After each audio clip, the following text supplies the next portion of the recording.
बिस्मिल्लाहिर्रहमानिर्रहीम। अस्सलाम वालेकुम नाज़रीन, आज के प्रोग्राम के साथ आपका मेज़बान मियाँ नवीद हाज़िर है। नाज़रीन, बड़ी खबर ये है कि कल पंजाब असम्बली के इजलास में जो है वो अरकान पंजाब असम्बली की तनख्वाहों में इजाफ़ा किया गया और तकरीबन 500% से ज़ायद इजाफ़ा किया गया है। इस हवाले से मैं आपको बता दूं कि एक MPA की जो इससे पहले तनख्वाह थी वो 76,000 रुपये से बढ़ाकर 4 लाख रुपए कर दी गई है। इसी तरह किसी वज़ीर की अगर बात करें, पंजाब असम्बली के वज़ीर की 1 लाख से बढ़ाकर 9,60,000 रुपये कर दी गई। इसी तरह जो स्पीकर पंजाब असम्बली की तनख्वाह जो 1,25,000 से बढ़ाकर 9,50,000 रुपये की गई है। ये तो 500% से भी तो ज़्यादा बनती है। इस तरह डिप्टी स्पीकर की तनख्वाह की अगर बात करें तो 1,20,000 रुपये से बढ़ाकर 7,75,000 कर दी गई है। तो इसी तरह मैं यहाँ पर बात करता चलूँ कि पार्लियामेंट सेक्रेटरी की तनख्वाह 83,000 से बढ़ाकर 4,51,000 रुपये मुकर्रर की गई है और वज़ीर आला के एडवाइज़र की तनख्वाह 1 लाख से बढ़ाकर 6,65,000 कर दी गई है। तफसीलन आपको इसलिए बता रहा हूँ कि पता चले कि किस तरह किसको कितनी तनख्वाह दी गई है। वज़ीर आला के स्पेशल असिस्टेंट की अगर बात करें तो तनख्वाह 1 लाख से बढ़ाकर 6,65,000 कर दी गई। लेकिन यहाँ पर बात यह है कि ठीक है, इनकी तनख्वाहें बढ़नी चाहिए थी या नहीं, कितना ज़रूरी था इन अरकान पंजाब असम्बली की तनख्वाहों में इजाफ़ा करना। एक तरफ तो हम ये कहते हैं कि इस वक्त जो मुआशी सूरत हाल है वो इतनी बेहतर नहीं है, और दूसरी तरफ एक और बड़ा सवाल यहाँ पर मैं ये उठाना चाहता हूँ। इन्हीं अरकान पंजाब असम्बली के सामने ये मेरा सवाल है कि आपने पंजाब के 10 लाख ऐसे सरकारी मुलाजमीन, 10 लाख जो उनके घराने के लोग हैं, उनके साथ आपने ये किया कि उनके पिछले सालों में जो पेंशन दी गई थी, पिछले द्वार में जो पेंशन में इजाफा किया गया था वो कटौती कर ली गई है। उनकी मुतअद्दिद मुराद आपने ख़त्म कर दी गई हैं। 17A की बात करके अगर किसी सरकारी मुलाजिम को ड्यूरिंग कोई सरकारी मुलाजिम जिसका इंतकाल होता था, उसके लिए अगर इंतकाल के बाद उसके बच्चे को या बच्ची को नौकरी दे दी जाती थी कि ये भी ख़त्म कर दिया गया है। इसी तरह दीगर कई ऐसी इमारात हैं उनको ख़त्म किया गया। तो ये सारा मामला है कि दूसरी तरफ यहाँ पर मैं एक और बात यहाँ पर करूँगा कि पिछले महीने की ये बात है कि ब्यूरोक्रेसी ने भी करोड़ों रुपए की जो है वो गाड़ियाँ खरीदने का जो मंसूबा था उसमें गाड़ियाँ खरीद ली हैं। तो यहाँ पर सवाल ये है कि क्या ये अवामी नुमाइंदे, इनसे आप सवाल ये करना चाहता हूँ, एक तो ये डिस्कस करेंगे कि इतनी तनख्वाह क्या इतनी ज़रूरी थी किस सूरत हाल में कि इनकी तनख्वाह में इजाफा किया जाए, और साथ में यहाँ पर ये भी बात करूँगा कि इन तनख्वाहों के अलावा इनकी दीगर मरात भी हैं। इनको अगर बात करें तो इनको यकीनी तौर पर TADA भी मिलता होगा, इनको अगर ये पंजाब असम्बली में आते हैं तो इनको यहाँ पर रेजिडेंस भी मिलती होगी। तो इन सारी सवालात के जवाब लेते हैं। मेरा जो आज गेस्ट हैं, जो पैनल है गेस्ट का, उनको मैं बता दूँ, राना शहबाज साहब हैं, तहरीक इंसाफ के MP हैं। राना साहब वेलकम प्रोग्राम में आपको कहते हैं। नासिर शराजी साहब हैं, सीनियर तजज़ियाकार हैं, उनसे भी इनकी राय लेंगे।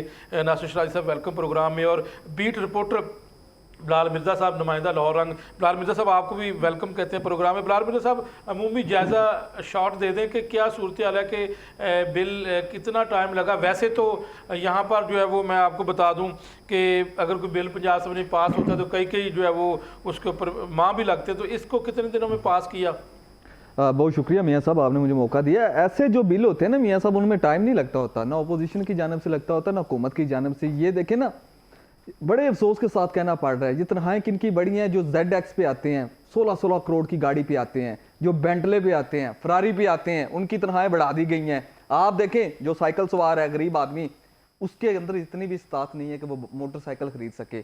आप देखें जैसे वज़ीर आला पर, मुझे बड़े अफसोस के साथ कहना पड़ रहा है, अपोजिशन ने एहतजाज किया या नहीं किया, अपोजिशन बेबस दिखाई दे रही है। अपोजिशन के पास 107 मेंबर हैं, अरकान असम्बली हैं। ये एहतजाज कर भी लेते तो क्या कर लेते, उनके पास 222-23 के अरकान हैं, उन्होंने बिल तो पास करवाना था। लेकिन अफसोस पंजाब असम्बली को तनख्वाहों की जरूरत नहीं है सर, कहाँ इनको जरूरत है? 4-4, 5-5 लाख रुपए का इनका क्या आता है जो 16 करोड़ की गाड़ी या 20 करोड़ की गाड़ी पे आ रहा है, बेंटले पे आ रहा है, V8 पे आ रहा है, ZX पे आ रहा है, जो या फॉर्च्यूनर। इन पर आप असम्बली में जाके देखें, जो सबसे छोटी गाड़ी होती है असम्बली के अंदर, जो MPA साहब आते हैं, मैं इंतहाई अफसोस के साथ कहना पड़ रहा हूँ, राना शहबाज साहब को चाहे मेरी बात बुरी भी लगे, इनके अंदर इतनी भी इस्तात नहीं होती कि इनकी गाड़ी का दरवाजा भी कोई अपने हाथ से खोले। इन्होंने दरवाजा खोलने के लिए भी मुलाजिम रखा होता है कि ये गाड़ी में ऐसे बैठे होते हैं, दरवाजा जो है मुलाजिम खोलता है और ये बाहर आते हैं। बड़े अफसोस के साथ ये उस मुल्क की बात हो रही है जो घुटनों तक जो है वो अपनी कर्जों में डूबा हुआ है। लेकिन इनको आप समझते हैं जरूरी नहीं था इस वक्त गरीब आदमी के घर का चूल्हा जो है बुझा दिया गया। जो बंदा 30 साल गवर्नमेंट को सर्विस देता है, जो दर्जा 4 का मुलाजिम है, उसकी जो पेंशन है जो अपने घरों में बैठ के खा लेता, तो उसको भी उन्होंने 50% कटौती करके उसके हाथ में थमा दिए। 20-20 हज़ार रुपए लेके जाओ, लाइनों में लगे हो। बैंकों के बाहर जब 1 तारीख होती है, लंबी लंबी लाइनें होती है, 80-80 साल का बुजुर्ग जो है लाइन में लाके अपनी पेंशन ले रहा होता है, लेकिन एमपीएस के लिए उन्होंने शाहनामा मोहल्ला जैसे वज़ीर आला साहब ने लिया था, साहिबा ने अपना चार्ज लिया था, उन्होंने जाती अमरा तक सड़क जो है वहां पर उन्होंने लाखों की लोगों के घर गिरा दिए, उनकी दुकानें गिरा दी, सड़क चौड़ी कर दी। ये देखें तरक्की तो इनके घरों में हो रही है, तरक्की आम आदमी के घर में नहीं हो रही है। जरूरी नहीं था, जरूरी नहीं था। 534% बताएं मुझे किस डिपार्टमेंट के अंदर तनख्वाहें बढ़ी हैं। हाँ, इनकी असेंबली के अंदर देखें, इन्होंने चार्ज लिया, स्पीकर पंजाब असेंबली के लिए नई V8 आ गई, फॉर्च्यूनर आ गई, डिप्टी स्पीकर के लिए आ गई, सेक्रेटरी असेंबली के लिए नई गाड़ियां आ चुकी हैं। है ना, वो जरूरी साहब देखें, गरीब आदमी के घर का चूल्हा जो है वो बुझ चुका है। खुदा का खौफ खाएं, गरीब आदमी के बारे में सोचे। अगर ये मुल्क का गरीब आदमी बाहर आ गया, इनको कहीं जगह नहीं मिलेगी।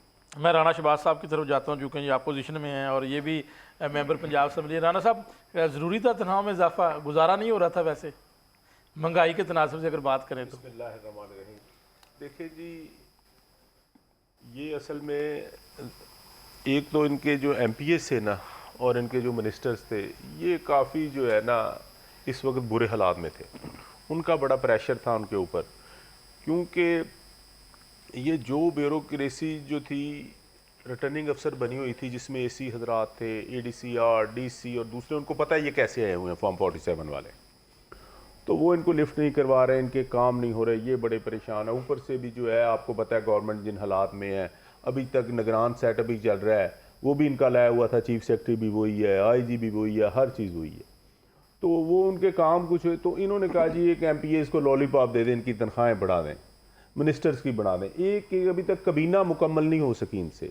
तो आप अगर देखें तो कबीना के अभी एक वज़ीर के पास 3 महकमे हैं, अभी तक वो कोई अपने सेक्रेटरी जो है उनसे वो उनकी नहीं सुन रहे, वो कहीं और रिपोर्ट कर रहे हैं। तो फिर उन्होंने कहा जी इनकी तनख्वाहें बढ़ा देते हैं। तो फिर इन्होंने जिस वक्त जिस तरह के मुल्क के हालात हैं, जिस तरह से $1 अरब का कर्जा मिलने पर जिस तरह से ये भंगड़े डालते हैं, मेरा नहीं ख्याल कि इनको ज़रूरत थी तनख्वाहें बढ़ाने की, लेकिन इन पर अपने एमपीएस का प्रेशर था। नहीं, क्या वो एमपीएस खुश हो जाएंगे? क्योंकि एक एमपीए एक आम बंदा तो नहीं है, वो तो माशाल्लाह एक बड़ा स्ट्रॉन्ग बंदा होता है और उसका फाइनेंशियल बैकग्राउंड बहुत स्ट्रॉन्ग होता है। तो इतनी सैलरी बढ़ाने से क्या वो, ये जो आप देखेंगे 76,000 एक अजाजिया था, असल में ये इनके लिए बाइस फ़ख्र है। और दूसरा को इनके मामला ये 76,000 से नहीं चल रहे थे, बिल्कुल ये लोग हल्कों में करोड़ों रुपए लगा कर इनके मामला 4 लाख से चलेंगे, मसला नहीं है।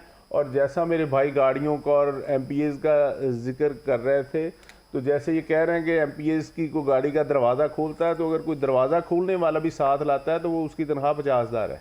बिल्कुल ऐसा ही है। तो कोई ड्राइवर रहता है उसकी भी 50,000 तनख्वाह है। तो ये जो मसाइल जो है ना जी इस वक्त, वो ये नहीं थे तनख्वाहें इनकी बढ़ जाए और इनकी तनख्वाहें बढ़ा दी जाएं। असल में ये अंदर से उनको प्रेशर था। उन्होंने कहा इनको एक तरफ से ना ज़रा लॉलीपॉप देकर इनको कह दें या कोई बस तनख्वाहें बढ़ा दी, अब आप अपना काम करें।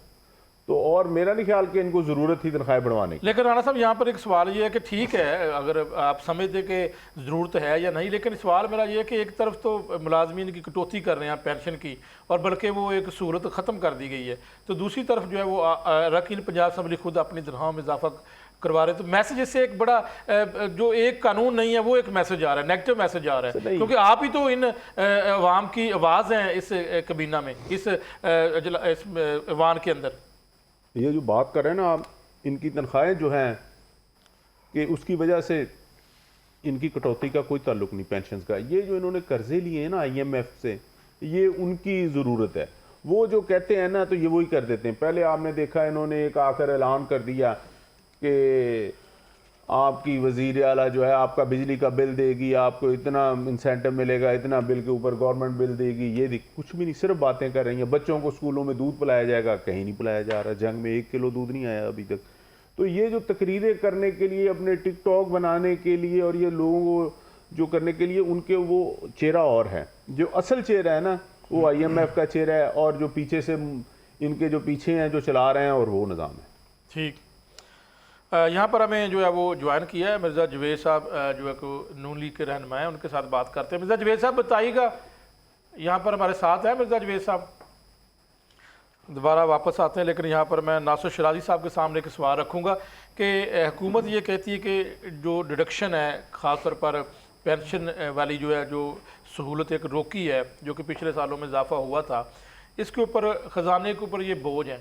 तो क्या अब इनकी अरकान पंजाब असम्बली की तनख्वाह में इजाफा करने के बाद क्या ये बोझ नहीं है, नहीं बनेगा ये? देखिए जी, हुकूमती इक़दामात से लगता है कि आम आदमी के घर में अगर 4 पैसे जा रहे हैं तो वो कौमी ख़जाने पे बोझ है, वो IMF को भी बहुत दुखता है, वर्ल्ड बैंक को भी बहुत दुखता है। लेकिन ये जो 500 से 900 गुना इजाफा है अरकान असम्बली की तनख्वाहों में, ये लगता है कि बहुत बड़ा बोझ है। देखिए 16 दिसंबर का इजलास था। 16 दिसंबर बड़ा एक अजीब दिन है हमारी कौमी तारीख़ का। इस दिन मशरक़ी पाकिस्तान भी हमसे जुदा हुआ था और APS वाला वाक़या तो आपको याद ही है।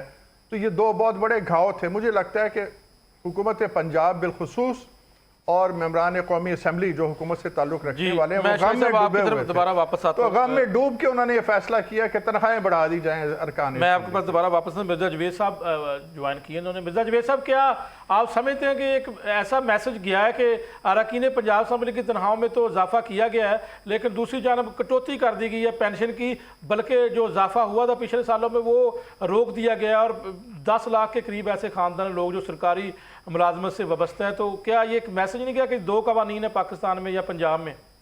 देखें, ये बात है, लेकिन जो आप बात करते हैं ना कि ये खर्चे की, अगर आप MPA की 1,80,000 रुपया पहले तनख्वाह थी, राणा साहब अभी फरमा रहे थे कि अगर 1,80,000 थी उसके 500 गुना नहीं, थोड़ी सी कम है जो उन्होंने बढ़ाई है, लेकिन मजदूर की तनख्वाह भी 37,000 रुपया कर दी है। और मैं कहता हूँ जो आप कह रहे हैं ठीक है, अगर खर्चे की बात करें तो एक MPA के आप खर्चे भी देखें बेशुमार हैं, लेकिन अभी बढ़ाने की जरूरत नहीं भी थी।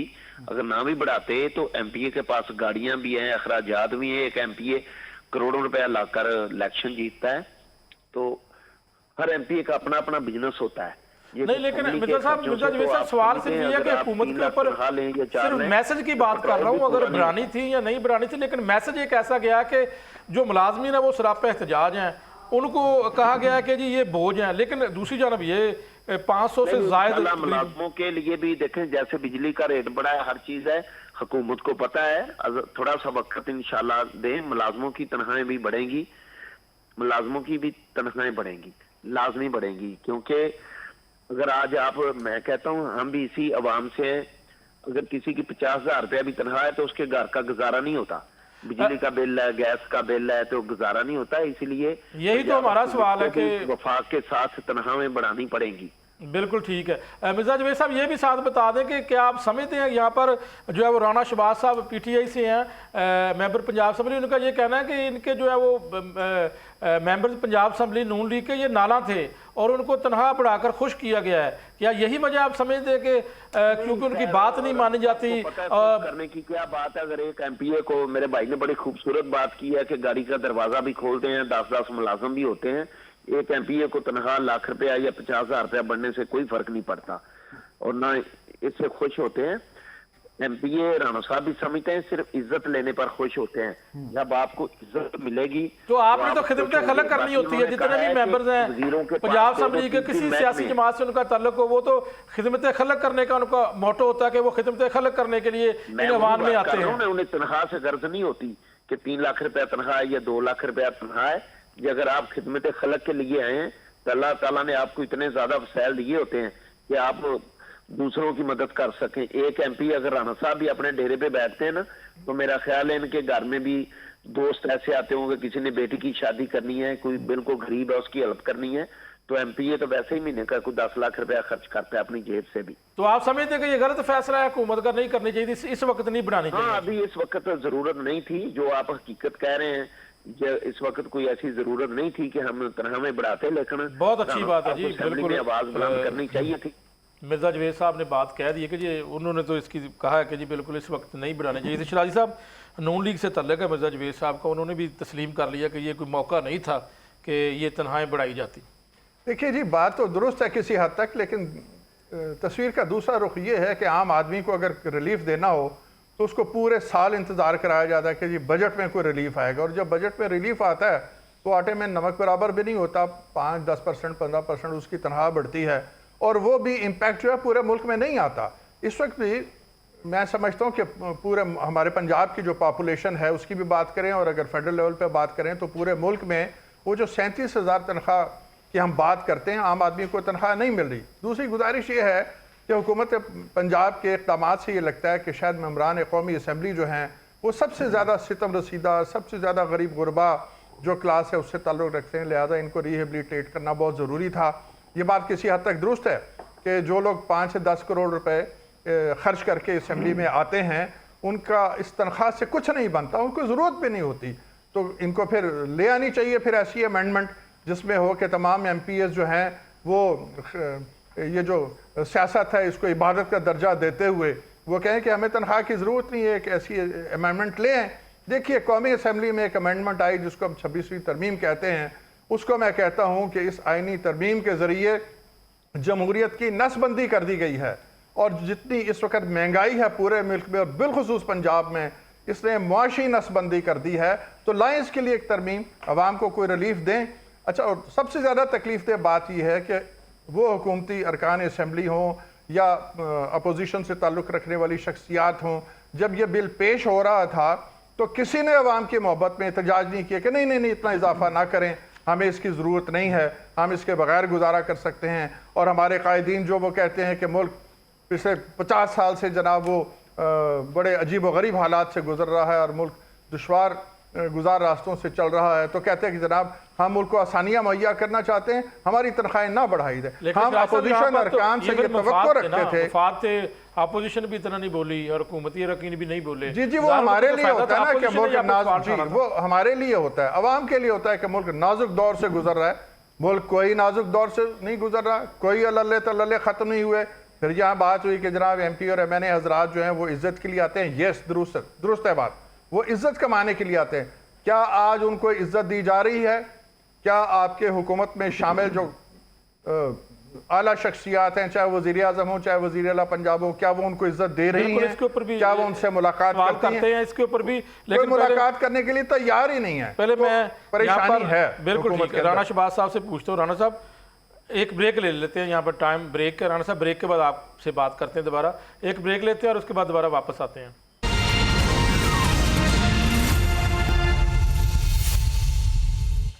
वेलकम नाज़रीन, राणा साहब के पास जाते हैं सीधे। राणा साहब बताएं, आपकी जिम्मेदारी बनती थी, कुछ आपने एहतजाज किया इसके ऊपर, या आप भी समझते थे कि इजाफा होना चाहिए और आपको भी फ़ायदा था?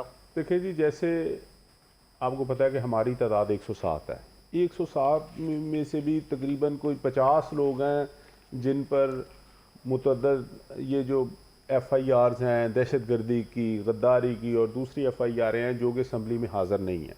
कुछ KP के गए हुए हैं, कुछ कहीं छुपे हुए हैं, कुछ कहीं छुपे हुए हैं, लोगों के घरों पर रेड हो रहे हैं। जो हम पर हालात है वो किसी पर नहीं।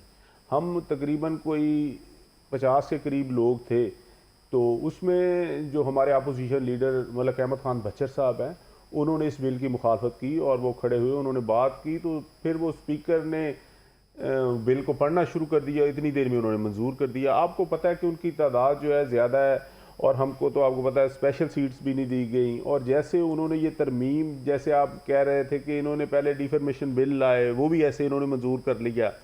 फिर ये किसान के लिए इनकम टैक्स लाए, वो भी ऐसे ही मंजूर कर लिया। ये बिल्डोज कर रहे हैं, क्योंकि हमारे पास तो जो हमारे MPs थे, आपको पता है जो 8 फरवरी को हुआ लाहौर के अंदर, तमाम को उन्होंने दफ्तरों से निकाल दिया, तो ROs के दफ्तरों से आकर पुलिस ने, तो फिर नतीजे जो थे वो फॉर्म 47 दूसरों को देकर भेज दिया। तो ये लोग जो हैं अब इन ये तनख्वाहों पर ही ज़्यादा इंतज़ार कर रहे हैं।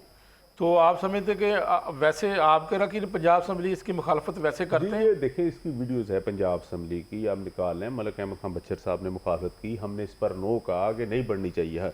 वो पूछते हैं कि आइज़ या नोज़, तो हमने इस पर नोज़ पर किया। तो ये इन्होंने बहरहाल, इनके पास अक्सरियत है।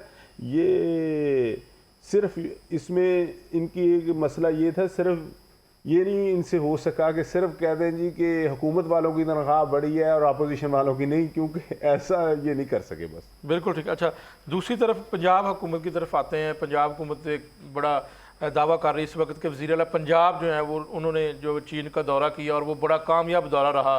उसके बाद जो है वो पाकिस्तान के अंदर बड़ा बिजनेस आ सकता है, बड़े मनसूबे शुरू होंगे। इसके ऊपर आप क्या समझते हैं कि आपकी जमात का क्या मौक़िफ़ है कि ये कामयाब दौरा था? क्या समझते हैं आपको इस मामले के ऊपर? ये दौरा जो है ना जी, उनकी अपोजिशन जो पार्टी है उन्होंने बुलाया था, ये कुछ सरकारी दौरा नहीं था। इन्होंने सरकारी बना दिया। जो एयरफोर्स का जहाज़ लेकर चले गए वो, क्योंकि फेडरल गवर्नमेंट इनके हर चीज़ इनके हाथ में है, तो उनको भी पता है कि इनको साल बाद एक जहाज़ का जो है चक्कर लगवा दें तो ये हर साल उसकी बातें करते रहते हैं। तो उन्होंने इनको भेज दिया, ये उस जहाज़ में चले गए। लेकिन ये जो दौरा था ये अपोजिशन पार्टियों ने उधर बुलाया हुआ था ऐसे, तो ये कोई इतना कोई अचीवमेंट इनको नहीं हुई। ये वैसे ही लोगों के जैसे कोई इधर आ गए हमें इधर बाटा और सर्विस के जो है फैक्ट्रियों में फिर कर चला जाए या कोई, तो कोई ऐसा इनका कोई ख़ास दौरा नहीं था, ये अपने कामों के सिलसिले में गए थे। लेकिन जी देखने में ये है कि अभी तक जो MOUs है ना उनका शोर बहुत ज़्यादा है, कोई कॉन्क्रीट प्रोजेक्ट हमें ऐसा नज़र नहीं आ रहा। और हमें तो ये भी इतलात मिल रही हैं कि एक फैमिली बिजनेस जो है उस हवाले से भी कुछ नेगोशिएशंस हुई हैं, और अगर कोई कॉन्क्रीट बिजनेस सामने आता है, कोई एग्रीमेंट सामने आएगा जिस वक्त, तो फिर देखेंगे कि जी पंजाब को क्या मिला है या पाकिस्तान को क्या मिल रहा है। एक दो सेल फोन बनाने वाली कंपनीज हैं, उनके दफ्तरों में और उनके हेड ऑफिस में हमें विजिट होते नज़र आते हैं। लेकिन बात फिर वही है कि अगर आप PDM की गवर्नमेंट का 1.5 बरस देखें और अब 1 बरस इनको होने को आ रहा है, ये 2.5 बरस जो है, इसमें कोई एक ऐसा प्रोजेक्ट नहीं है कि पाकिस्तान में किसी बाहर की कंपनी ने, किसी बाहर के मुल्क ने कोई एक प्रोजेक्ट ऑन ग्राउंड शुरू किया है। MOUs हैं, सैकड़ों की तादाद में हैं, और MOUs जो है वो तो कौम को मुतमईन करने के लिए होते हैं, वो तो फरमाइशी होते हैं।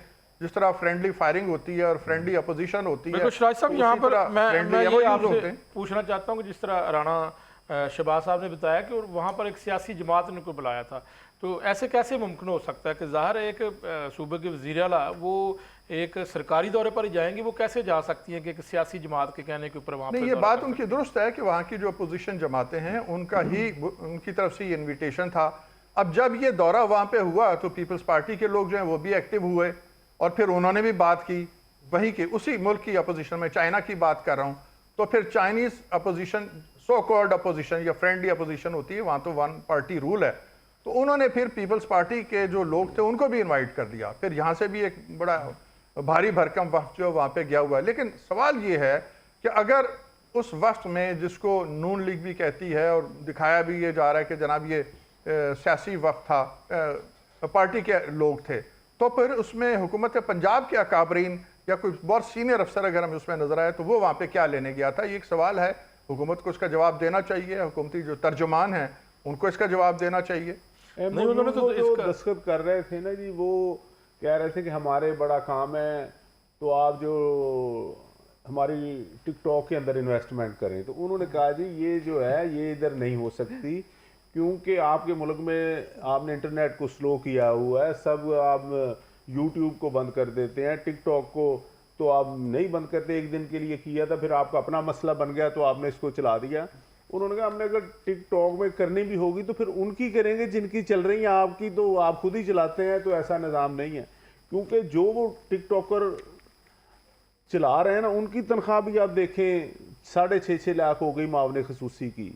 हाँ बिल्कुल, वो तो फिर जाफर साहब का टिकटॉकरों की भी हो गई और जो मेकअप करती हैं उनकी भी। नहीं, लेकिन वो तो असिस्टेंट हैं, उनका एक ओहदा है, ज़ाहिर है वो टिकटॉक तो नहीं चलाते होंगे। लेकिन जी जितने इकदाम हो रहे ना, पंजाब असम्बली में जो अरकान असम्बली बैठे हैं उनका ताल्लुक अपोजिशन से हो, उनकी परेशानी अपनी जगह है, उन पर बेतहाशा जुल्म सितम हुआ है, उन पर ज़िंदगी जो है वो बिल्कुल अजीरन की गई है, इसमें कोई शक नहीं। But on the other hand जो हुकूमती MPs है वो भी बहुत ज़्यादा नाला हैं, और उनके जो खदशात हैं और जो उनके तहफ़्फ़ुज़ात हैं वो अपनी जगह बिल्कुल दुरुस्त है।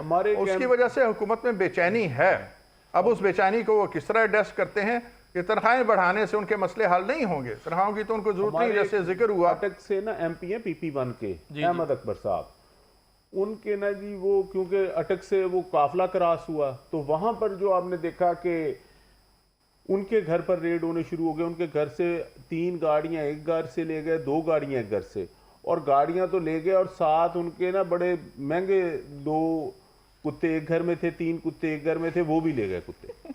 और पहले तो नुकसान चीजें तोड़ गए, अब मसला कुत्तों पर भी बात खत्म नहीं हो रही, यानी कि वो अच्छा कुत्ता भी कहीं रहने नहीं दे रहा है। तो हम पर जो जुल्म हो रहे हैं ना, ऐसे तारीख में कभी जी। बिलाल मिर्जा साहब, पंजाब असम्बली के अंदर भी करारदाद मंजूर हुई है इसके ऊपर कि बहुत अच्छा विजिट दौरे रहा वज़ीर आला पंजाब का, चाइना का, इसके ऊपर आप क्या समझते हैं? मियाँ साहब ऐसे ही देख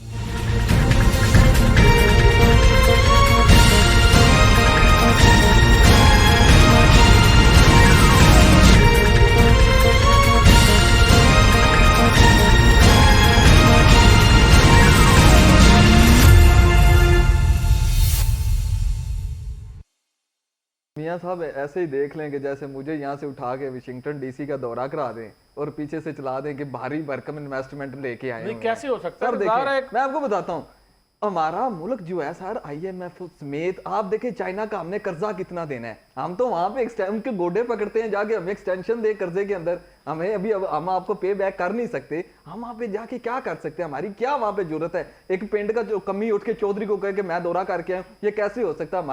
हमारे मुल्क की जो असलियत है, यकीन जाने एक कमी जैसी है दुनिया के अंदर, ऐसे समझ ले मेरे अल्फाज सख्त हो सकते हैं, आप जाके पता कर सकते हैं, जैसे इशारे पे खड़ा हुआ एक फकीर है, उसको पैसे दे दो तो ठीक है, ना दें तो वो आपका कुछ बिगाड़ नहीं सकता। पाकिस्तान को देख के शहबाज शरीफ साहब खुद कहते हैं कि मुझे देख के जो है वो समझते हैं कि वो मांगने आ गया। हमारी तो इतनी कुसीयत है, हम चाहे चाइना का दौरा करके आए तो चाहे अमेरिका का आप, मैंने इस दौरे की सीयत मुझे जहां तक ये लगती है कि मुझे वाशिंगटन डीसी का दौरा करा के पीछे से खबर चला दे बिलाल मिर्जा बड़ी इन्वेस्टमेंट लेके आए, यहाँ पे फैक्ट्री लग जाएंगी। मुझे ये पता है कि चाइना के दौरे के बाद 534% तनख्वाहों में इजाफा हो गया है, गाड़ियां बड़ी जो थी और मजीद बढ़ क्या आप गई, समझते लग्जरी हैं घर मिल इस गए, वक्त समझते मुझे हैं कुछ कि नहीं मिला इस जो दौरे से। जो इनके MPA हैं इस वक्त हुक्मरान जमात के, तो क्या इनके अंदर कोई इस वक्त है गुस्सा या इनके जो मामलात है क्या इनकी बात मानी जाती है? सर राणा साहब बैठे हुए मेंबर पंजाब असम्बलियां, कल की वारदात में आपको सुना देता हूँ, ये कल तो- के ये अंदर तो opposition थी ना, ओपोजिशन हुकूमती की बात सर करना मैं चाहता बताता हूँ, अनबाइस्ड बात करता हूँ, कल क्या हुआ है, कल ये हुकूमती MPA हैं, बड़े सीनियर पार्लियामेंटेरियन है पीर साहब, वो कल फट पड़े, उन्होंने कहा कि 16वें ग्रेड का एक अफसर मुझे कह रहा है, DC बैठा हुआ है, AC बैठा हुआ है हमारे इलाके का, उन्होंने कहा कि मैं क्या समझता हूँ MPAs को या मैं MNS को क्या समझता हूँ, मैं अपनी पोस्टिंग मेरी यहाँ हुई है तो मुझे किसी MP MNA ने यहाँ पे पोस्ट नहीं करवाया। यकीन जाने अमजद जवेद मुस्लिम लीग नून के बड़े सीनियर पार्लियामेंटेरियन, उन्होंने कहा कि सर ये एक MPA नहीं है, और पीछे से मियाँ साहब आवाजें आई हैं कि ये एक घर को आग नहीं लगी हुई, जितने भी लोग हैं उन सब के घर को आग लगी हुई है। कि यकीन जाने पाकिस्तान पीपल्स पार्टी के जो हैं पाकिस्तान PP से हैं वो मुमताज चांदर साहब हैं, वो जो साउथ पंजाब से MP हैं, कल फट पड़े हैं, उन्होंने कहा मेरे भाई के घर में डकैती हो गई है, DPO साहब को कॉल किए, 5 दफा DPO को कॉल किए, DPO ने कॉल नहीं उठाई। तो क्या मेरी बात मुकम्मल होगी एक ना? CEO को एक जो है वो मेंबर पंजाब असम्बली की MPA की बात सुननी चाहिए? सर देखें मेंबर पंजाब असम्बली का क्या काम है सर, अगर CEO उसकी बात नहीं सुनेगा तो मेंबर पंजाब असम्बली फिर किस लिए इलेक्ट होके आया कि उसकी एक 16वें ग्रेड का अफसर उसकी बात नहीं सुन रहा? देखें ब्यूरो सुप्रीम कौन है? पार्लियामेंट है, पार्लियामेंट सुप्रीम है पाकिस्तान के कॉन्स्टिट्यूशनल, अगर आप देखा जाए तो जब जो सुप्रीम बंदा है जो इस मेंबर है पंजाब असम्बली का, उसकी बात ये CEO नहीं सुनेगा तो और कौन सुनेगा? मैं आपको DPO की वारदात सुना रहा हूँ, उसके घर में डकैती हो गई है, उसके भाई के MPA के घर के, वो कह रहा है मैंने DPO को 5 दफा फोन किया, DPO ने मुझे कॉल बैक नहीं की आज तक। ये पाकिस्तान पीपल्स पार्टी के MPA हैं, मुमताज बड़े मरूफ हैं, बड़े मंजे हुए सियासतदान हैं, रहीम खान से MP हैं, कच्चे के इलाके से हैं वो। ये जो MPAs है ना जी, इनका ये जो नून वाले आप बता रहे हैं जिनकी बात, असल में उनके जो MPAs हैं उनका बड़ा ये मसला है। असल में MPAs के पास जो काम आते हैं ना जी, वो गरीब लोगों के होते हैं। उधर जाते हैं जैसे 2-2 साल के लिए, 7 साल के, DC चला गया, DPO चला गया, AC चला गया, RPO चला गया, कमिश्नर चला गया, DPO चला गया, DSP चला गया और तो SHO, इन लोग काम इन्हीं के लिए आते हैं कि आप हमारी सिफारिश करते हैं, हमारा काम क्या है। ठीक, क्योंकि अगर वो खुद जाते हैं तो वो उनसे बड़ी भारी पैसे मांग लेते हैं, तो उनको सिफारिश की ज़रूरत पड़ती है कि इनसे फ़ोन करा लें, ये हमारे इलाके के हैं, कल को उन्होंने वोट भी लेने हैं तो वो हमसे पैसे ना लेंगे। क्योंकि जो करप्शन के हालात हैं इतने कभी ख़राब नहीं हुए थे जितने इस वक्त ख़राब हुए। तो उनके MPA जो हैं वो बड़े परेशान हैं कि हमारी ना अवाम ना हमारा, वो कहते हैं हमारे पास 20 बंदे आए होते हैं, हमने कहीं जाना होता है तो फिर हम हुकूमत में फोन क्यों करते हैं, वो अफसर फोन ही नहीं उठाते, वो शाम तक बैठे रहते, बंदे 50 हो जाते हैं, वो जागने नहीं राणा जाते। शहबाज साहब, फिर मेरा सवाल ये कि हुकूमत फिर क्यों है अगर उनकी बात ही नहीं सुनी जाती और वो बराए नाम MP हैं? उसमें हाँ, वो मैं बताता हूँ, कुछ MPAs यानी कि कहते हैं उनमें से चंद एक कि जी हम तो कौन सा 45 वाले हैं, 47 वाले हैं, हम तो 45 वाले हैं, हमारे तो काम होने चाहिए। उनमें से कुछ MPAs ये भी कहते हैं उनको को हम 45 वाले हैं, 47 वाले नहीं है। अच्छा जी, एक मैं बात इन्वेस्टमेंट के पॉइंट ऑफ व्यू सवाल मेरा यहाँ पे ये है कि क्या ये कौन फिर हुकूमत कौन चला रहा है अगर इन MPAs की बात ही नहीं सुनी जाती? हुकूमत खलाई मखलूक चला रही है जी, हुकूमत महकमा ज़राअत चला रहा है। यहाँ पे बात हो रही थी गवर्नेंस की, करप्शन की, गवर्नेंस जीरो है, करप्शन अपने उरूज पे है। मैं इन्वेस्टमेंट के पॉइंट ऑफ व्यू से एक बड़ी ज़रूरी बात करना चाहता हूँ, वो ये है कि बड़ा शोर है कि जी इन्वेस्टमेंट आ रही है, इन्वेस्टमेंट आ रही है। लेटर इन स्पिरिट में इन्वेस्टमेंट वो होती है कि कोई गैर मुल्क हमारे यहाँ पैसा लगाए, कोई प्रोजेक्ट लगाए और उसकी जो प्रोडक्ट है वो यहाँ से निकले और वो एक्सपोर्ट हो, उसका तो फ़ायदा है गवर्नमेंट ऑफ पाकिस्तान को फ़ायदा है, आम आदमी को फ़ायदा है। होता क्या है कि यहाँ पे एक प्रोजेक्ट लगता है, मिसाल के तौर पे आजकल शोर है कि जनाब वो फलां एक फास्ट फूड है, वो अपनी चेंज यहाँ पे लेके आ रहा है। वो चेंज जो लेके आ रहा है या वो जो पेट्रोल पंप आ गए हैं उसी कंपनी के यहाँ पे लग गए हैं, उसी मुल्क से ताल्लुक रहे, वो तो हमारी खाल उतारेंगे, हमारी खाल उतार के यहाँ से पैसा भी तो मिलेगी। नहीं, मैं आपको रोजगार मिलेगा। सुने कितनी नौकरियां मिलती है, मैं आपको अर्ज कर देता हूँ। एक कंपनी जिसने यहाँ पे पेट्रोल पंप लगाए, मिसाल के तौर पे वो 100 पेट्रोल पंप लगा लेगी, एवरेज जो है उसको आप मल्टीप्लाई कर दें 100 को 10 से, तो कितने लोगों को रोजगार मिल गया। ऑन द अदर हैंड यहाँ से वो जो लूट मार करके हमारी जेबें काट के और जो यहाँ से पैसा कमाएगी और बाहर ले जाएगी, उस पर तो कोई पाबंदी है ही नहीं, और फॉरेन एक्सचेंज में पैसा बाहर ले जाने की उनको इजाजत है। ये है असल में लूट मार का कल्चर।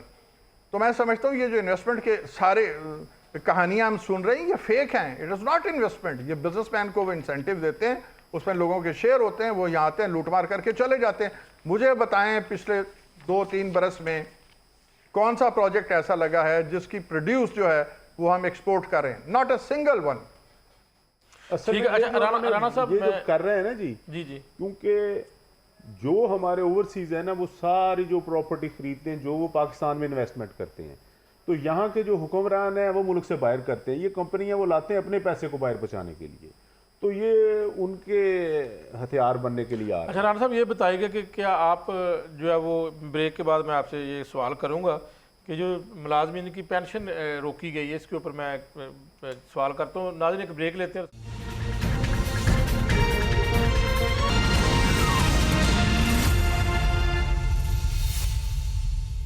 वेलकम बैक नाज़रीन। राना शहबाज साहब, बताइएगा कि यहाँ पर सवाल ये है कि ठीक है जो है वो तनख्वाहें जो है वो मेंबर पंजाब असम्बली के अरकान की जो है वो बढ़ चुकी हैं, लेकिन क्या आप ये समझते हैं कि जो मुलाजमीन की पेंशन की कटौती हुई है इसकी कोई आप करारदाद या जो कोई तहरीक होती है वो आप पंजाब असम्बली में पेश करेंगे अपोजिशन की जानब से? जी बिल्कुल। हमने ना पहले ये जून में होते थे मसाइल, ये जून में तनख्वाहें बढ़ती थी और अब तो कम हुई हैं थी। अब जो है ना ये अपनी इनकी मर्जी है, क्योंकि IMF का इनका प्रेशर था। इन्होंने नहीं, लेकिन IMF सिर्फ पंजाब में है सर, इन्होंने मायदे कर लिए थे, ये सिंध वो जो है ना तो अब उधर कोई डिडक्शन नहीं हुई। सर वो जो KP है, आपको पता है आपको पास किसके पास सूबा है, वो तो नहीं कर सकते। तो ये जो मामला इनके चल रहे हैं ना, आप असम्बली में करारदाद की बात करते हैं तो कल असम्बली का इजलास था, कल 16 दिसंबर था और 16 दिसंबर को EPS का वाक़या हुआ था। उसके ऊपर उन्होंने कहा जी कि ये जो हमने हमारे एक MPA हैं उन्होंने खड़े होकर कहा जी कि 16 दिसंबर के शोहदा के लिए और 26 नवंबर के शोहदा के लिए दुआ करवाएं। जो शहीद होते हैं, जो जिन MPAs MNAs के कोई वालदैन अजीज़ो कारब हो, उसकी असम्बली में दुआ होती है। लेकिन कब हमारे जब MPA ने कहा जी, तो उन्होंने कहा जी बाद में करते हैं, जी बाद में करते हैं। उन्होंने सिर्फ APS के जो शोधा थे कि 26 नवंबर के शोधा का नाम ले दिया, कल असम्बली के अंदर दुआ भी नहीं करवाई। तो उसके बाद आप अगर इनकी देखें, इन्होंने करारदाद बाद में ले आए जी, हम उसके हक में करारदाद पेश करते हैं जी। करारदाद दोनों पार्टियों ने मंजूर कर दी। जो उनको सवाब पहुंचना था वो उन्होंने दुआ करवाई नहीं कि उनको जी 400-500 कुरान शरीफ का सवाब पहुंच जाएगा, सब दुआ करेंगे। तो लेकिन हमने तो जो थे उनके लिए 16 दिसंबर को EPS वाक़े की और जो 26 नवंबर को उनके हमने असम्बली के बाहर ग्राउंड में दुआ करवा ली। तो ये ऐसा बुग़्ज़ रखते हैं। तो ये जो आप पेंशन्स की बात करते हैं, ये इनको ऊपर से जो हुक्म आता है ये उसको फॉलो करते हैं, क्योंकि वही निज़ाम सारा चल रहा है। बिल्कुल राणा साहब, आपकी जमात के हवाले से भी थोड़ा सा जो है वो लाहे अमल के ऊपर बात करना चाहता हूँ कि सिविल नाफरमानी की तारीख के हवाले से आप क्या कहते हैं, होनी है नहीं होनी, क्योंकि मुख्तलिफ बयान आ रहे हैं। देखिए जी, ये जो हम पंजाब में ना, जो हमाद अजहर साहब है हमारे, वो पंजाब के सदर हैं। तो ऊपर अगर आप देख लें तो शेख वकास सकरम साहब वो हमारे जंग के हैं, MNA भी हैं। और उसके बाद आप देखें तो गौहर साहब हैं। तो उन्होंने अभी तक हमें पंजाब में कोई ऐसी बात कन्वे नहीं हुई इस बारे में। हाँ, कि उन्होंने सिविल नाफरमानी का कह दिया होगा कि इस तारीख से करनी है, कोई अभी कन्वे नहीं हुआ। जी बिलाल मिर्ज़ा साहब, आप क्या समझते हैं इसके ऊपर? सर मैं तो ये कहूँगा कि कल का इजलास सर स्पेशल डे के लिए था सामने APS के हवाले से। आप देखें कल के इजलास की फ़ोटो निकलवा के देख रहे, बड़े अफसोस के साथ कहना पड़ता है कि स्पीकर जो है मलक मोहम्मद अहमद खान साहब मेंबरान असम्बली को कह रहे हैं कि यार आप फ्लोर से बाहर ना जाएं, स्पेशल में अभी रेजोल्यूशन मूव होगी और हमने APS के जो शहीद तलबा हैं, तालिबात हैं, उनके लिए दुआएं खैर करनी है। यकीन जाने मेंबरान असम्बली थे वहाँ पे बैठना गवारा नहीं कर रहे थे, हाजिरी लगाते हैं चले जाते हैं। इनका क्या लेना देना था स्पेशल डे के हवाले से? कल इन्होंने सिर्फ और सिर्फ अपनी तनख्वाहों का बिल पास करवाना था। बड़ों को ये मैसेज दे दिया कि स्पेशल छुट्टी हो गई है, आज हमने स्पेसिफिक जो डे है वो आपके जो शोहदा है उनके लिए रखा है। लेकिन वहां पर आप फोटो निकलवा के देख ले, मैं ऑन रिकॉर्ड कह रहा हूं, जब असम्बली का सेशन शुरू हुआ था कितने लोग थे, जब APS के तुलबा की शहादत जो हुई है वहां पे जुल्म की एक दास्तान बर्बरियत वहां पे की गई है, उस हवाले से जब दुआ की वहां पे जो दुआ के लिए मेंबरान असम्बली को बिठाया गया तो कितने मौजूद थे? इतने को ये सीरियस हैं मुल्क के साथ भी, अपने शोहदा के साथ भी। बड़े अफसोस के साथ मैं कह रहा हूँ, ये झूठ बोलते हैं जी। ये जो इजलास था ये अपोजिशन की रेक्विजिशन पर था, ये इन्होंने कोई 16 दिसंबर के लिए नहीं रखा, ये हमारी रेक्विजिशन पर इजलास हुआ है। और इन्होंने आप फोटो ही निकलवा रहे, APS के शोहदा के लिए इन्होंने कोई दुआ नहीं करवाई, दुआ नहीं हुई पंजाब से। हाँ, हमने इसको पॉइंट आउट भी किया था, लेकिन हमारे ने कहा था कि 26 नवंबर के शोहदा और APS के शोहदा के लिए दुआ करवाया, लेकिन उन्होंने क्योंकि 26 नवंबर का साथ उन्होंने ले दिया था तो उन्होंने दुआ नहीं करवाई। आप इसकी फोटो ही निकलवा लें, हमने उनके लिए बाहर ग्राउंड में दुआ करवाई। नासिर शराजी साहब की तरफ जाते हैं। नासिर शराजी साहब, आप समझते हैं कि एक दफ़ा फिर जो है वो अगर सिविल नाफरमानी की कॉल समझें कि अगर बानी PTI की जानिब से दी गई है, तो क्या आप समझते हैं कि ये एक बंद गली की तरफ PTI जा रही है, या ये एक अच्छी उनकी जो है वो लाहेअमल होगा, अच्छा लाहेअमल होगा फ्यूचर में अगर ये करते हैं तो? देखिए जी, मुख्तलिफ सियासी जमातों ने मुख्तलिफ अदवार में जब भी उनका इक़्तिदार उनसे छीना गया है और गलत अंदाज में छीना गया है और वो अपोजिशन में बैठने पर मजबूर हुई हैं, उन्होंने हुकूमत को टफ टाइम देने की कोशिशें की हैं। और तमाम दुनिया में ये राइज है, ये जो सिविल नाफरमानी की तहरीक होती है, तो मैं समझता हूँ यहाँ पे गुंजाइश उसकी मौजूद है। और उसकी गुंजाइश सिर्फ इसलिए मौजूद नहीं है कि opposition end of course PTI के साथ या IK के साथ जो कुछ जुल्म सितम हो रहा है उस वजह से है, इसके और भी कई रीजंस हैं। अवाम जो है मुतनफ़र हैं इस हुकूमत के लेकिन 2014 में भी की गई थी, उस वक्त इतनी कामयाबी 2014 और सूरत हाल थी। अब 2022 के बाद जो इस मुल्क में एक जुल्म और सितम का एक नया बाजार गर्म हुआ है, जो नई दास्तानें रकम हुई हैं, वो एब्सोल्युटली पाकिस्तान की तारीख में ना पहले कभी देखी गई हैं, शायद आइंदा भी ना देखी जा सकें। तो अब रिएक्शन जो है मैं समझता हूँ कि ज़्यादा स्ट्रॉन्ग है। और ये सिर्फ इस वजह से नहीं है कि जुल्म और सितम हुआ है। देखिए, एक अपोजिशन की जमात है जिसके लिए लोगों की मोहब्बत है, एक हुकूमत है जिसके लिए नफरत ग्रेजुअली डेवलप हो रही है। तो नफरत का वोट जो है वो भी अपोजिशन को मिलेगा, उसकी हमदर्दी में जाएगा और अपोजिशन जो भी कॉल देगी। और उसके बाद ये जो करप्शन है और ये जो लूट मार है और जो महंगाई है, देखिए पिछले 4 माह में 800 गुना सुई गैस के बिलों में इजाफा हुआ है।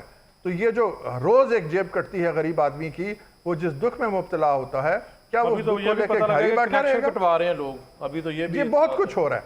तो मैं समझता हूं कि जब भी ये कॉल आएगी सिविल नाफरमानी की, तो इसमें बिल्कुल एक नई रूह फूंकी जाएगी और लोग जो हैं उस पर लब्बैक कहेंगे और हुकूमत को उसका खमियाजा भुगतना पड़ेगा अगर हुकूमत ने अपनी गवर्नेंस बेहतर ना की। और जो हक है लोगों का, देखिए आम आदमी का हक मारा गया है और सबसे बड़ी जो हक तलफी हुई है, तो नहीं मिल रहे ना। देखिए सबसे बड़ी जो हक तलफी हुई है की बात करें, उनके मुख्तलिफ बयान है, कोई कह रहा जी तहरीक होगी सिर्फ नाफरमानी की, कोई कह रहा नहीं होगी। ये खुद ही क्लियर नहीं है अभी, ये कब क्लियर? नहीं, बिल्कुल क्लियर है, ये तो हुकूमती प्रोपेगेंडा है सर, अर्ज करें। बिल्कुल अपोजिशन बिल्कुल क्लियर है, एब्सोल्युटली क्लियर है। देखिए उसको अनडू करने के लिए हुकूमत की मशीनरी, उनके नियर वंस, डियर वंस और उनके जितने इदारे हैं, वो एक प्रोपेगेंडा तो करते हैं कि जी अपोजिशन में इंतशार है, एक ही बात दूसरे से मिलती है। ऐसा कुछ नहीं है। आप देखिए वक्त तो आने देना। कहते तो ये भी थे कि यहाँ पे डी चौक पे परिंदा पर नहीं मारेगा, फिर वहाँ पे क्या हुआ, फिर बत्तियाँ क्यों बुझानी पड़ी, फिर फायरिंग क्यों करनी पड़ी? जो कहते थे कि फायरिंग हुई ही नहीं है, आज वो काम मुँह छुपाते फिर रहे हैं। तो इन बातों पर ना जाएं। अवाम का रिएक्शन जब भी कोई कॉल आएगी, जब भी उसको मौका मिलेगा, एक लावा है वो फट पड़ेगा, सामने आएगा। और जब लावा बाहर आता है और फट पड़ता है तो फिर जलजला आता है। और ऐसा जलजला भी आ सकता है जिसमें हुकूमत की मैं बता रहा हूं कि हमें जो भी हुक्म आएगा वो जेल से आएगा, जो हमें हुक्म पहुंचेगा जिस तारीख से वो आपको बता देंगे। मसला ये कि हमारे ऊपर दहशतगर्दी के पर्चे काटे गए, हम पर चादर और चारदीवारी का तकद्दस पामाल हुआ, हमारे राणा साहब, ये तो मारा फिर होता गया, ही है सियासी- नहीं बात सुन ले, मारा गया, सियासी घसीटा तहरीकों में तो गया। फिर ये करना ही ये है। दुनिया में कहीं नहीं हुआ आपके जो दौर में हमारे भी यहाँ तो हुआ। उनके ऊपर होता रहा बताता ना, हूँ, वो ये उसका देखें, क्या कोई जवाब है? मैं जवाब देता हूँ। उन्होंने फिर हमारे लीडर ने कॉल दी कि आपने डी चौक पहुंचना है।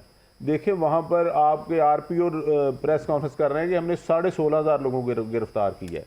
वो लोग उधर पहुंचे हैं, पूरे पंजाब को बंद कर दिया गया। जिस तरह से पंजाब को बंद किया गया ऐसे 75 साल में नहीं बंद किया गया। लोगों के जनाजे रह गए, लोगों की बारातें रह गई, लोगों की बेटियों के जो आप शादी हालों में थे लोग इंतजार करते रह गए, कोई नहीं पहुंच सका। ऐसे कभी नहीं हुआ कि सारे पुल बंद हो, मोटरवे बंद हो, सारी सड़कें ब्लॉक हो, सारे जिलों की पुलिस खड़े हो और 40,000 पुलिस वाले आप इस्लामाबाद भेज दें उसकी हिफाजत के लिए। फिर वहां पर आपने देखा जिस तरह से लाइटें बंद करके इंतशार फैलाते हैं, आपको अमन नहीं है, ये सारी बातें देखें हम तो उधर जवाब है राणा साहब। आप वीडियो में देखें कोई पुरतशद्दद नहीं, हमारा हक है एहतजाज करना, हमें आइन इसकी इजाजत देता है। वहां पर लोग गए, इतनी सर्दी थी, इन्होंने लाइटें बंद करके जिस तरह आंसू गैस फैलाई, जिस तरह इन्होंने लोगों को फिर एक डराकर एक तरफ से दौड़े, उधर से पुलिस आ गई, उधर से इनको जो फायर मारकर शहीद किया गया। जैसे मिसाल मिलती है दुनिया में, जैसे आपने चौथे ऊपर वाले कंटेनर से उसको पकड़ के नीचे फेंका। देखें ये ऐसा कहीं नहीं होता, ये सिर्फ यहीं पर जुल्म हो रहा है और ये हमारे साथ। लेकिन आपके लीडरान तो फिर भाग जाते हैं, इसका भी राणा साहब कोई जवाब नहीं है आपके पास।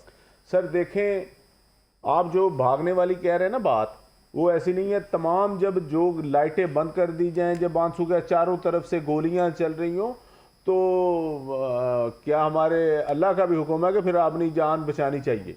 तो ये मसला नहीं है कि कोई मिसाल के तौर पर चलो इस दफा तो नहीं, पिछली दफा वाली बात करें अगर, देखें गंडापुर साहब वाली पिछली दफा, देखिए पिछली दफा वाली जो आप बात कर रहे हैं, मैं क्योंकि पंजाब उसके से ऊपर तो आपके कारकुन बड़े नाराज हैं उसके देखें जी, मैं उनकी कोई सफाई देने इधर नहीं आया हुआ।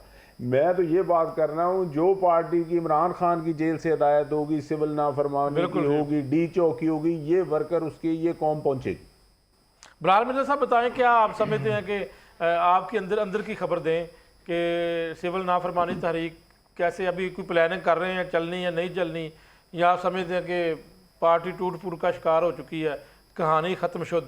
देखें मियां साहब, पार्टियां कभी नहीं टूटा करती, मुश्किल दौर तो ज़रूर आया करते हैं, वो गुजर भी जाया करते हैं, अंधेरी रात है, सूरज तो तुलू होना ही है। लेकिन पीटीआई में इस तरफ आपको एक डिफरेंट चीज़ देखने को मिलेगी। पाकिस्तान तहरीक इंसाफ जमात एक लाग है, इमरान खान एक लाग है। तमाम तर जो कार्ड हैं वो इमरान खान के पास मौजूद है। राणा साहब के पास कुछ भी मौजूद नहीं है, मिस्टर गौर के पास कुछ मौजूद नहीं है, वकास अकरम के पास भी उतना कोई नॉलेज है जितना को आपको और मुझे पता है। इमरान खान ने जो हदायत जारी करनी है, अगर इमरान खान ने ये कार्ड अपना सीने के साथ लगा के रखा हुआ है, मुज़ाकरात शुरू हो चुके हैं, टीमें तश्कील दे दी गई हैं, अगर नहीं होंगे, अगर देखें अच्छा, सियासी जमातों के साथ मुज़ाकरात शुरू हो चुके सर हैं। देखें इस दफ़ा ये सियासी जमातें जो मुस्लिम लीग नून ने कहा था मुज़ाकरात के लिए कमेटी तश्कील दिया, मुज़ाकरात करना चाहिए, अब वो दौड़ रही है इस बात से, क्योंकि मुस्लिम लीग नून के पास पावर ही नहीं है मुज़ाकरात करने की। यही तो पाकिस्तान जो तहरीक इंसाफ पिटती थी बैठ के कि तुम्हारे पास इतनी पावर नहीं है हमारे साथ मुज़ाकरात करने की। वो कहते हैं कि वो हमारे साथ मुज़ाकरात नहीं करना चाहते, वो किसी और के साथ सर मुज़ाकरात देखें, करना इमरान खान के पास कार्ड मौजूद हैं, किसी उसने अपने पार्लियामेंटेरियन को नहीं बताया, और ब्रिस्टर गौर को भी कोई इल्म नहीं है। मैं ऑन द रिकॉर्ड बात कर रहा हूँ, राणा साहब मेरी बात को डिनाई कर दें, ब्रिस्टर गौर को भी कुछ इल्म नहीं है ना, वो पार्टी के अंदर उनको जितना राणा साहब को इल्म है उतना आपको भी है, उतना ब्रिस्टर गौर को। इमरान खान ने जिस दिन कॉल दे दी ये इसकी सिविल नाफरमानी की, आप ये 2014 की आगे आप बात कर रहे हैं, क्या होगा मैं शराजी साहब से इत्तेफाक 110% करता हूँ, ये 2024 है और 2024 सिस्टम इमरान खान जिस पॉपुलैरिटी पे जा रहा है, जिस जहां पे कंसिस्ट कर रहा है, मुमकिन ही नहीं है। एक पेशेंट कोई और सुन जाएगी। अच्छा सर, एक पेशेंट को मैं ऑन द रिकॉर्ड बताना चाह रहा हूँ, जब ये कॉल आएगी अडयाला से, तो ये कॉल लेके बैरिस्टर गौर साहब नहीं आएंगे, कोई और आएगा।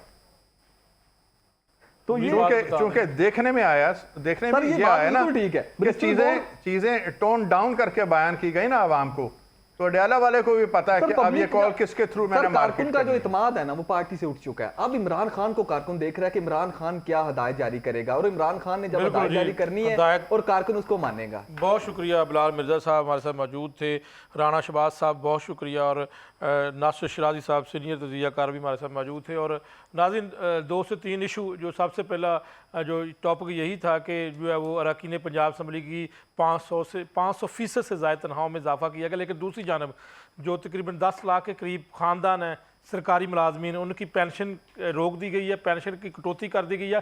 पिछले सालों में जो इजाफा हुआ था वो भी रोक दिया गया। और दूसरी जानब एक और भी यहाँ पर सवाल है कि ब्यूरोक्रेसी भी करोड़ों रुपए की नई गाड़ियाँ खरीद रही है, तो फिर अगर मुलाजमीन ही सिर्फ ख़जाने के ऊपर बोझ है और दूसरा जो है वो सियासी गुफ्तगू की जिसमें ऊपर जो है वो ख़ास तौर पर जो ज़िला पंजाब का जो दौरा था, दौरा चीन, उसके ऊपर भी गुफ्तगू की गई है, अपोजिशन क्या कहती है। तो नाज़रीन, आगे प्रोग्राम में इंशाल्लाह इजाज़त चाहता हूँ, नेक्स्ट टाइम हाजिर होंगे, तब तक के लिए अल्लाह हाफ़िज़।